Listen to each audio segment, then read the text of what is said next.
ڕەوشە ڕۆژنامەوانیە لە پارچەیەن کوردستانی و ئازادیە کارێ مەدیایی هەردەم دبیر و هەلکەفتێن ڕۆژنامەوانیدا دبنە ڕۆژێڤ و تێنە بەحسکردن پشتی دەرباسبوونا 123 ساڵان دەسەر دەرکەتنا یەکەمین ڕۆژنامەیە کوردیرە هێژ لە بەشێکیش پارچەیەن کوردستانی ڕۆژنامەگەریە کوردی لەبەر ئالینگاریەن مەزنە دەوی کول و باشووری کوردستانی ئانها کورد خودی مەدیایە هەمە چەشنی یا نویسکی دیتی بهیستی و ئەلکترۆنی یا بباندۆرن لێ لە پارچەیەندن ئەو دەرفەت ji بۆ ڕۆژنامەوانên کورد وەکە پێویست پەیدا نەبوویە. جیگرا ڕێڤەبەرێ گشتی ڕاگەهاندن و چاپەمەنیە لە وەزارەتە ڕەوشنبیری یا حکوومەتە هەرێما کوردستانی ji تۆرە مەدیایی یا ڕووداوێرە ڕاگەهاند. ئانها ببەراورد بە ساڵێن بەرێ کەناڵێن تەلەڤیزیۆنی و رادیۆ بهتر بوونە ببەرەڤاژی وێژی چاپەمەنی و ڕاگەهاندن نانویسکی gelekî kêmbûne. Li gorî wan amarên ku rêveberiya giştî ya ragihandin û çapemeniye ya Wezareta Roşenbîrî hatine dan bo Rûdawê aniha li Kurdistanê 31 kenalên ezmanî û 127 kenalên xwecihî û 145 radyo hene. Cîgira rêveberê giştî yê wê rêveberiyê got me rêpêdan ragirtiye eger na aniha bêhtir jî dibûn. Her wiha ronî kir ku hinek ji wan kenalên xwecihî bêhtir ji kenalekê ne û bêhtir ji corekî li xwe digirin lê bi yek kenalê rêpêdanê werdigirin ew jî ji bo ku pereyan gelekî nedin. Azad Hemedemîn neqîbê rojnamenûsên Kurdistanê ji tora medyayiya Rûdawêra ragihand. Li Herêma Kurdistanê 686 kovar, 257 rojname, 35 malper hatine tomarkirin. Lê ti datayeke durist li ber destên me nîne. Aniha çend ji wan rojname û kovaran mane û berdewam in. Sendîkaya Rojnamenûsên Kurdistanê jî 6807 endamên wê hene.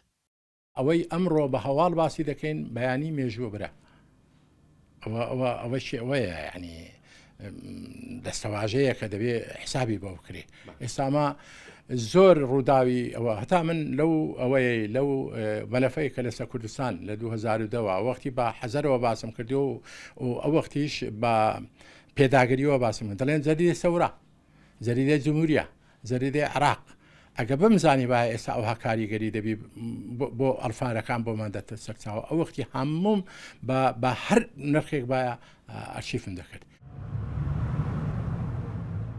Li gorî amarên fermî yên rêxistina çavdêriya çapemeniyan a Îranê li Rojhilatê Kurdistanê 797 rojname, heftename û kovaran rêpêdana çap û belavkirinê wergirtiye. Nêzîkî 500 rojname û kovar weke belavokên serbixwe dihatine hejmartin lê niha kêmtir ji 20 daneyan ji wan çap û belav dibin.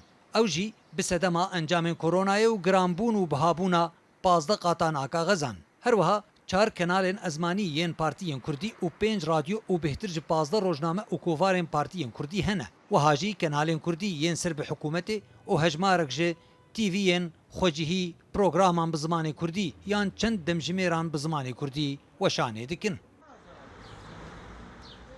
Herçî Bakurê Kurdistanê ye berî 5 salan 11 televîzyon, 10 radyo, 10 kovar û rojnameyên Kurdî hebûn. Lê piştî guherînên siyasî û leşkerî li gorî bernameya erkê yasayî ew hemû rawestiyan ji bilî kenaleke ezmanî ya ser bi hikûmetê, kenaleke zarokan a nefermî li şûna rojnameya Azadiya Welat jî rojnameya xwebûn taka rojnameya derdikeve. Li Rojavayê Kurdistanê 3 kenalên ezmanî, 8 radyo û 2 ajansên nûçeyan û hejmarek ji rojnameyên partiyên siyasî hene. Ev yek di demekê de ye geşbûna medyayî li wî parçeyê Kurdistanê di qonaxeke seretayî de ye.